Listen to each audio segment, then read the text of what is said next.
আজ বিনুর মাসি এসেছিল বিনুকে দেখতে।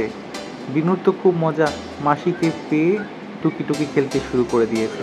দেখছেন আপনারা, বিনুর মাসি অনেকদিন পর বিনুকে দেখে খুবই হ্যাপি হয়েছে। ওরা দুজনে সময় কাটাচ্ছিল বলে ওদেরকে আর বেশি ডিস্টার্ব করা হয়নি। খেলার জন্য ওরা খাওয়া নাওয়া সব ভুলে গেছে। দুজনেই দেখুন টুকি টুকি খেলছে। বিনু কিন্তু মাসিকে ঠিক খুঁজে বার করছে। আসলে বিনুর এই দুষ্টুমি দেখতে আমাদের সত্যি খুব ভালো লাগে। ও আসলে একাই থাকে তো, যখন বাড়ির কাউকে পায় তখন এতটা আদর পায় যে দেখেও আমার খুব খুশি লাগে।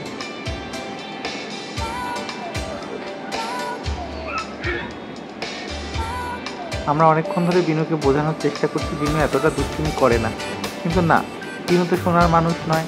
বিনু মাসির সাথে খেলেই চলেছে। বিনুর মাসি দেখো খাটের নিচে লুকিয়ে পড়েছে, কিন্তু ছোট্ট বিনু ঠিক ওর মাসিকে খুঁজে বের করার জন্য ছোট ছোট পায়ে এগিয়ে আসছে।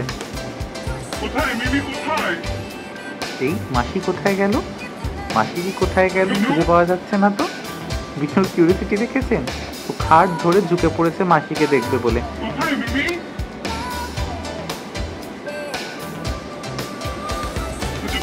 ওর মাসিও লুকিয়ে রয়েছে অনেকক্ষণ ধরে ওকে সারপ্রাইজ দেওয়ার জন্য। বিনু এবার ভুলে গেছে যে ও খেলছিল, এবার ও নিজের মতো আবার ব্যস্ত হয়ে পড়েছে। আবার ওর মাসি হঠাৎ দেখা পেয়ে বিনুকে দেখুন, ওর মুখে একবার একটা হাসি খেয়ে গেছে। তো বিনু সবসময় খেলার জন্য তৈরি।